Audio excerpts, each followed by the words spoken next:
when you start dealing with out of states, you have to make sure you're taking the time to go and visit those properties once or twice a year. You cannot rely on a property management telling you things are okay. You've got to be able to see your property. It is an asset. You need to know what's going on.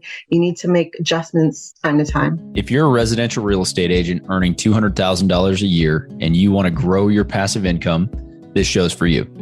Learn the secrets other agents use and hear from experts in our field in order to guide you along your journey to investing in assets like apartment communities so that you can turn your commissions into cash flow. I'm Randall DeCleared. Let's go, baby. All right. Agents, welcome back. It's great to have you today. I am chatting with Corrie Sommers. She is a top producing agent out of the Beverly Hills in the California area. She is a luxury listing agent with Compass, and she's the vice president of Toluca Lake Chamber of Commerce. So we dive in, we talk about what she's doing and how she's using social media and video to help promote and educate her customers or clients and how you should be doing the same. And then we talk about investing and how she was investing prior to the GFC, the Great Financial Crisis, and then what she's doing now and how goal setting is a huge thing for her and her clients and how she sticks with her clients through their life cycle of buying and continuing to buy real estate to accomplish their goals for retirement and that sort of thing. So really great interview. Corrie is a wealth of knowledge. Again, she's out there in her market and she's doing quite a few things that are awesome. So check her out. Check out her YouTube page as well. It's in the show notes. So looking forward to chatting with her. As always, if you're getting value out of the show, please like and subscribe. And if you could leave an actual written review, that would be great. Really appreciate it. Helps us with rankings and get the information out there. Yeah, let's jump in. Let's go, Corrie.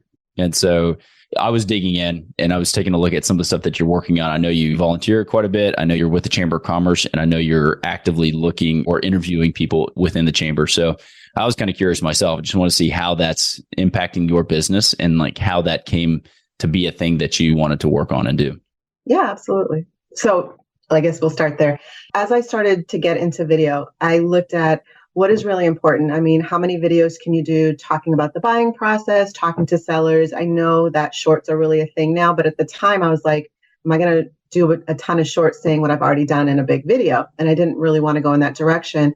I felt like in the different markets that I was selling at, it was important not just to be able to refer my clients to some local businesses, but to be able to say, hey, here are some of your local businesses.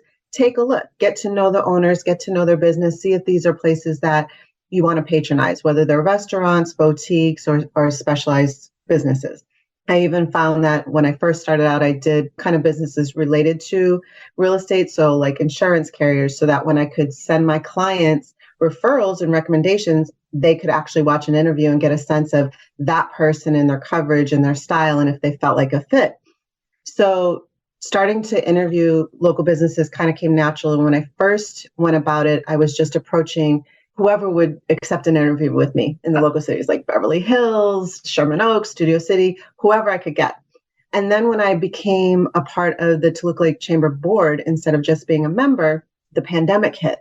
And we were really faced with how do we help our local businesses? And I was like, well, I do this thing with businesses anyways. Why don't I do it as part of their membership, no cost to them, just to help promote them? And it's something they can use as a tool to promote their business and we can use as a tool to promote their business. So it's more labor of love. Yeah. Right. So I've tried to tackle all of the chamber members before I go back outside into the broader scope throughout the city again. And that's kind of where it's at. It's interesting because some of our members, after doing the video, have gotten features on like the local news stations, and that's really helped to like catapult them. And I just think overall, it's such a good little personal touch. We're in a day and age where most things are corporate. And when you have an area where you've got mom and pop and small owners, it's just a nicer feel. And when people can resonate with them and feel like a connection, they're more apt to patronize their business. Yeah, that's solid. That's a great workaround. And labor of love, I think that's what this thing is. It's like, yeah, always. And it's good. I mean, it's great because I get to have conversation. I get to meet people like you and kind of chat and see what's working in your business. But yeah, it is quite a bit of work to do those things. And so it's a great service that you're providing them. I'm sure that they enjoy that and get the benefit from it. So I want to establish a few things real fast. So you are luxury real estate. You're in the Beverly Hills market. Is that correct? My office is Beverly Hills adjacent, and I was with an office that was Beverly Hills, but I sell throughout both the LA Basin and the San Fernando Valley. So when you look at Los Angeles, it's kind of like this with a mountain range separating this huge two valleys, if you will. And Los Angeles, you have Los Angeles County, which is super huge. And then Los Angeles as a city, which is areas on both sides, right? And I think there's something like 88 technically districts. So we consider places like Sherman Oaks, but it's technically the district of Sherman Oaks in the city of Los Angeles.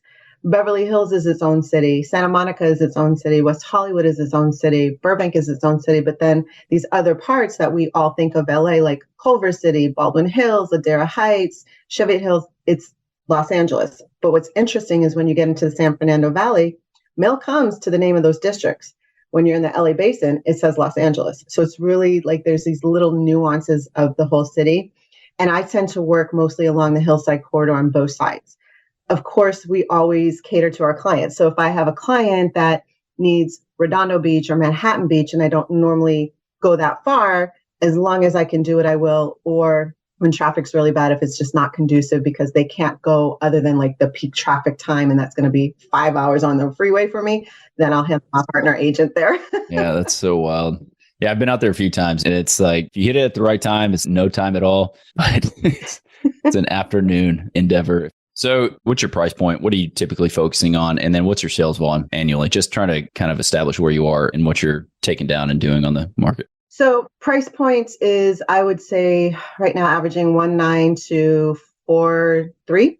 And that's kind of for us, that's like middle class range. It's just that as prices have gone up, people that purchased their homes 30 years ago, 20 years ago in the 200s, they're now in that price point. And then, of course, our new construction tends to come on anywhere at like 2.5 and up. You kind of have this mid-range new construction that's like 2,500 to 3,500 square feet that's in that range. Now, of course, when you start seeing the television shows with like the $1 million listings and all those other ones, they're doing those 25 millions and plus, but those are also much larger homes. You're talking 6,000, 12,000 square feet, and with those huge hillside views. You can get a hillside view. What's really interesting throughout that corridor on both sides. You can have a hillside view in Beverly Hills, Brentwood, West Hollywood, the Hollywood Hills. And then when you come over to the other side, you can be in Studio City with the Valley hillside views. You can be in Sherman Oaks, Encino, Tarzana, Woodland Hills. They all have those views because, again, that hillside corridor that separates those two valleys. Yeah. So we're on a truncated time. So I want to hit some things fast so that we can get the value out there. So right now on the broker side of the business, what is it that you are doing in this current market? And especially, I'm always curious out in LA and in California, just like I listen to a bunch of other podcasts and guys talking about San Francisco, certain parts of California, people are moving out more than they're moving in, right? So net loss, I don't know how LA specifically is, but like in this market environment, what are you doing now that's winning you the most business, or some tips, I guess, that any other agents listening to this could maybe take away and say, okay, if I implement this, then maybe that's going to help my business? For me, it's a combination of things. One of the things that I've done almost from day one has been internet leads. And so when I first started selling, I got really good at it because that's all I really had. But I also do open houses, and then with just the video and just really trying to help people versus sell people. Like, I'm really trying to share information that helps you make those decisions, because a lot of times, let's take a first-time buyer in the whole millennial generation, everything is at their fingertips. You can go online and see properties, and you can see this, and you kind of get an expert at, or you feel like you're an expert at something, but it's really not. It's just you have a lot of data, right? And so that kind of causes people to put things in the wrong order, the horse before the cart. They go out and look at some open houses, and they don't necessarily know their purchasing power. And then they might think it's one thing and it's something else. So what I really try to do is provide as much educational information and tools that can really help you. And personally, my thing is never just about the sale. I have a background in finance. I've worked both in the mortgage industry and financial planning, and I want to see people set up for life. So if you're a millennial and you're purchasing a home from me for the first time, I have partners that I get you a free consultation with to make sure you're on track, so that when you retire, you're in the same standard of living that you are now. And hopefully, as we work together and you grow, we get you to the place where you have generational wealth. If you're older, there's still that whole thing, like my mother is retired, and we're looking at how to maximize her retirement funds as well as her money in her home, and what do we do to keep her going into her 90s. And so I think I always come from that place with all my clients. Like, it's not about one transaction. I'm not looking at my paycheck. It's about how do we position you for your best goals and needs throughout your life. Yeah, that's awesome. So on that point, then what are some specific, maybe not specific, but through the trends, I guess, if you're doing this with a lot of your clients, like what are you seeing those, either the financial planning side or the long-term goal setting? Like, I'm a huge proponent of that. I have people and friends that ask me all the time, like, hey man, what should I do? I'm like, well, what are you trying to do? What do you need? So like, yeah, walk me through that process and kind of like what comes out of the back end of that typically that you see, maybe a first time buyer or something. Well, and I think it's a little different for everybody. So if we're talking a first time buyer, it's like, okay, now that you've bought your first home, let's make sure you've got your steps for your retirement. And then let's come back and talk about your next strategies.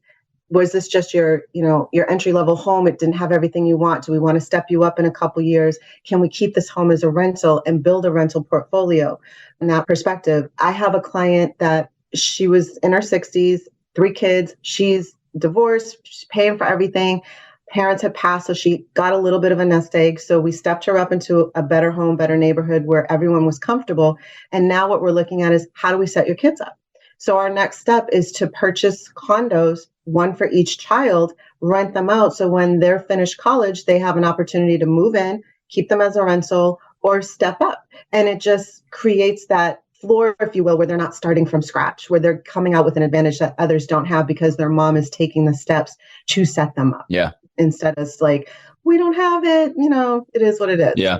So you're saying that she's buying those now, renting them out, and then when they're ready, then they will either be able to move into them themselves or have title. Or whatever they decide to do, whether it's sell it to step up into a home or move in or keep as a rental while they rent somewhere else. It's all about having those choices. And I'm seeing more and more people starting to become aware of, hey, things are so expensive. How's my kid who's 16 finishing high school, going to go to college, ever going to be able to buy if I don't make some changes and some action now? Yeah. We're proud to be sponsored by Ridgeline Investment Group. Ridgeline has a track record of transacting more than $53 million in assets throughout Texas. Ridgeline is currently looking to acquire 100 to 200 unit Class B multifamily communities between 5 and 20 million in San Antonio, Temple, Waco, Tyler, and other Texas secondary markets. To learn more about Ridgeline Investment Group, visit www.ridgelineig.com. So when you're doing that sort of strategy, that one specifically, were they titling the property in their kids' names so that they could avoid any like future, I guess, gift tax or anything like that? Or are they keeping it in their name and waiting to see what that looks like down the line? Yeah. So what I've always recommended is doing a trust. I let them consult with whoever is advising them on that side. But I explain, look, you can do a trust. You can put them on the title with you. Obviously, if you're paying for it, and it depends on the situation. Some are doing cash, some are doing financing. So I always say, if you're doing financing, definitely get them on the deed so that there's no problems down the road. Like if something should happen to you and you're not as prepared, you don't want things to go through probate. You don't want there to be an issue.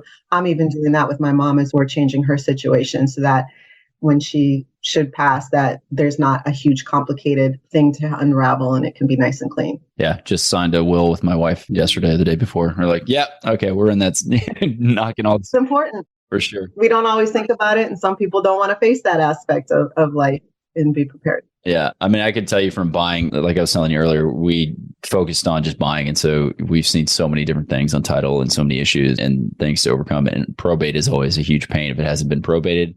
Delays closing, delays the kids getting anything. It's just a huge nightmare. So yeah, if you can set it up and establish it early, do it, be thoughtful about it, and take some advice here from Corrie. So, all right, that's kind of on the brokerage side. And so my takeaway from that is, one, be educational. And I love that because, again, you're there, you are expressing your knowledge and helping others in the business community. And so it just highlights you. So yeah, I think that's a huge tip. If you're not doing that as an agent, you should be doing that, finding your way to putting yourself into a position of being the knowledge expert in your area. So great advice there. So let's move on and talk about investments. I know, again, we're kind of short on time. We talked previously, you said you had a lot of property or you had a number of assets or things. So kind of give me the breakdown, how you got started, one, in investing, and then what happened, I guess. Yeah, sure. So Back when I was in the mortgage industry, I had invested pretty heavily in my retirement with a strategy of doing writing covered calls. So I had accumulated almost $500,000 into my retirement at the time. So I looked at it like, wow, I'm doing loans all day. This is not difficult. I've got the assets. I need to be investing. And so I think my first investment situation was someone in the office had a client who was about to lose their home. And because of the change in interest rates, I was able to purchase it, rent it to them at the same price that they were paying, but net a little bit. So I had a little bit of cash flow. And that kind of started it off for me. So over a couple of years, ended up with 5 properties. I had 3 rental properties in California, plus the place I lived in, and then 1 in Florida in greater Orlando area. And I was on the verge of purchasing 2 in Texas. And the 2 in Texas was kind of like my first debacle. I was trying to use my own brokerage because we were able to do loans in other states. And them being new construction made it very difficult. And so they wouldn't issue the occupancy and we couldn't close the loan. So I lost my deposit. So that was kind of like the first traumatic thing in my investing experience, which in hindsight taught me always go with new construction, in-house lenders. Otherwise it's going to be impossible. And then things turned and the mortgage industry started to collapse. So my purchase in Florida completely flipped in value. So from the time that I closed it, I was at $1,000 loss. I was contributing $1,000 to the mortgage to offset the mortgage. Monthly? Yes. Oh, yeah. And then it's like that trickle down effect. The first year it was okay. Sometimes people were missing payments and then people started losing jobs. And me, I didn't approach it like a business. I was trying to float everything. So I depleted my savings. I depleted my own home equity line, paying all these mortgages when people weren't paying, instead of taking a hard, very unemotional, this is business approach of you've missed 3 months in a row, you have to leave, and doing that process. I only started to do that and look at it when I had a handyman out to do a repair on one of the properties and he was doing a repaint for me. And he called me up. He said, I have to let you know something. These people are deliberately not paying. They told me that they're not paying the rent so that it goes into foreclosure and they can buy it. So then I hired an eviction attorney, got them evicted, won a judgment, but again, made another mistake. I didn't file it with the courts for the courts to collect. So I never made a penny. I just got them out. And from that point, I realized I was in over my head. I had approached things wrong. So I just started getting rid of the properties, short selling and trying to beat the bank in situations where I couldn't do it anymore. Yeah. So when did you start buying? Because I was a loan officer as well back in 04, 05, crushing it. Like anybody fogging could get a loan type of thing, right? So I was buying from 2005 to 2008, right before that crashing point. Yeah. So I was really fighting to hold on. And it teaches you some lessons. Like for me, one of the lessons was don't be overly leveraged, because I was completely leveraged out. Don't be over emotional. Like at the time, and I'm still to a degree like this, I'm so I want to help people. I'm kind hearted. It's like, I feel for you. Let me see what I can do. But you can't do that when you're dealing with assets, and you have to look at these properties as an asset. It's not helping someone. Yes, you're helping by providing a home for them to live in, but it's a service. They're paying you for the right to live in that property, and you have to kind of detach. Yeah. And so it took me about 10 years to be ready again. So now the original property that I lived in is a rental. I've realized you've got to clean it up every couple of years. You need to have turnover. You're going to be stuck in a certain rent, and you've got to look at it as an investment. So in the last 6 years, I've spent a couple thousand to big rehaul 2 years ago, which increased my rent by almost $1,000. And now I'm looking at, okay, what are my personal next steps? Is it a multi-unit? Will that protect me in a recession? Because the worst thing we just experienced was COVID, and you couldn't kick anybody out for not paying rent. So if you're a person versus a corporation that owns something and they're not paying rent, what are you going to do? We were fortunate that there was that period where they also put a freeze on the loans. But what if that doesn't happen and there's another situation like that? You kind of have to try to think as much as you can outside the box to make sure you're as protected as possible. And so you've been a former loan officer, so you know there's ways to pay off your mortgage quicker. And that's something I always share with my buy clients when we close. Like, look, these are some strategies. Here's a breakdown. Here's a calculator. Here's a spreadsheet. Play with this. I highly recommend you do X, Y, Z so that you can trim down some of that. And as long as you kind of come with it with an approach, and that's been my new approach, is that the next one, I want to work on paying down. And then after X amount of time, then do the next one. Instead of trying to do so many so quickly out the gate, I want to take a little more time with it and have more equity in it versus the bank owning it. Yeah. And being so leveraged. Yeah. So that's your current strategy. That's what you're working on. You're working to pay down. Yeah. Okay. So what's your goal over the next year or two? Are you trying to find another one, or are you? No, I'm working on paying that one down. So like I've changed from having cash flow to just dumping it back into the property. And I've been exploring the last 2 years other states where our cost of real estate is so expensive here, right? And sometimes, like especially now with interest rates ticking up, there isn't really cash flow if you're coming in at that purchase price. So I'm exploring other states.